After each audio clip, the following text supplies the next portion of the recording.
Hello everyone and welcome back. तो अभी तक हमने ये देख लिया है कि हम पेजेस को किस तरह से क्लाइंट साइड पे रेंडर करते हैं एंड उसको किस तरह से सर्वर साइड रेंडर करते हैं या फिर उसको स्टैटिकली कैसे जनरेट करते हैं। All right, but there is an issue.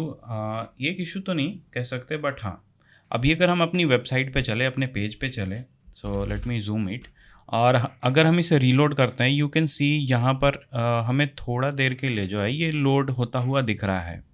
मतलब ये पेज थोड़ा तो टाइम ले रहा है ये लोड होने के लिए, बट यूज़र को ऐसा कोई इंटरैक्टिव विजेट या यूआई नहीं दिख रहा वेर यूज़र कैन नो कि हाँ यहाँ पर एक लोडिंग प्रोसेस जो है वो चल रहा है। ऑल राइट, आप यहाँ पर नीचे में यहाँ पर देख सकते हैं दिस इज़ लोडिंग। यहाँ पर हमें कुछ छोटा सा देखने को मिल रहा है। ओके, तो ओवरऑल कहने का मतलब कि हम लोडिंग स्टेट को किस तरह से शो कर सकते हैं, और या फिर हमारा ये लाइन कोई एरर रिटर्न करे। ऐसा ज़रूरी नहीं है कि हर वक्त हमारा ये एपीआई काम करता रहे। कोई ऐसा टाइम होगा मे बी किसी वजह से हमारा एपीआई डाउन हो जाता है, तो ये लाइन हमारी एरर रिटर्न करेगी। सो उस केस में क्या होना चाहिए? तो अभी तो ये लाइन हमारी एरर रिटर्न नहीं कर रही है, सो मैनुअली हम एक क्या करते हैं, एरर रिटर्न करके देखते हैं, थ्रो न्यू एरर, और यहाँ पर हम बोल देते हैं समथिंग अनएक्सपेक्टेड ऑकर्ड। ओके, और अभी आप यहाँ पर देख सकते हैं हमें दिख रहा है समथिंग अनएक्सपेक्टेड ऑकर्ड, और जब भी हम रीलोड करने की कोशिश करें तो ये लाइन हमारी एरर थ्रो कर रही है।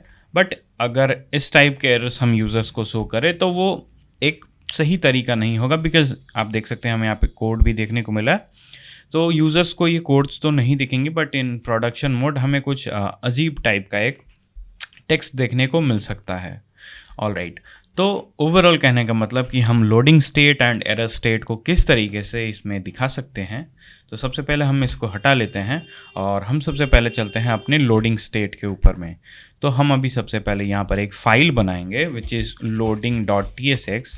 सो इन Next.js this is by default, आप जैसे ही बनाते हो वो समझ जाएगा कि this is the loading page. जब तक ये पेज कोई डेटा रिटर्न नहीं करता, जब तक ये डेटा लोड कर रहा है, तब तक हमें इस loading.tsx को दिखाना है। तो यहाँ पर हम सिंपल कर लेते हैं RFCE, और यहाँ पर हम लिख लेते हैं please wait, and that is it. और यहाँ पर अभी हम रीलोड करें, यू कैन सी यहाँ पर थोड़ी देर के लिए हमें प्लीज़ वेट मिल रहा है, उसके बाद हमें पोस्ट देखने को मिल रहे हैं।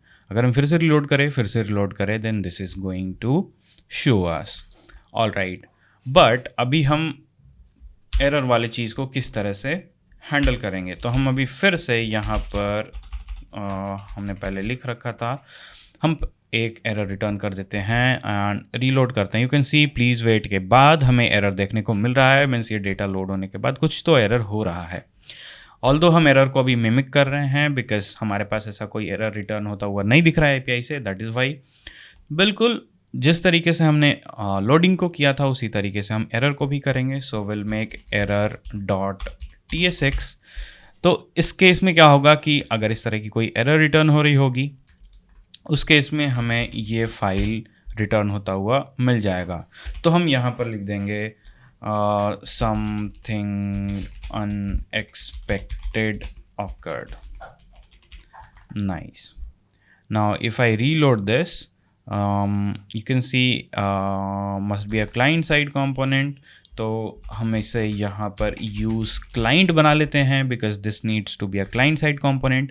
और अगर हम अभी इसे रीलोड करें, यू कैन सी हमें देखने को मिल रहा है समथिंग अनएक्सपेक्टेड अकर्ड, और रीलोड करने के बाद प्लीज़ वेट के बाद हमें ये देखने को मिल रहा है। So this is it about the loading and error states. Thank you so much. I hope you liked the video. If you have any doubts, you can reach me out through my social handlings. You can find them in my description. Thank you so much. Meet you guys in the next video. Make sure to like and subscribe.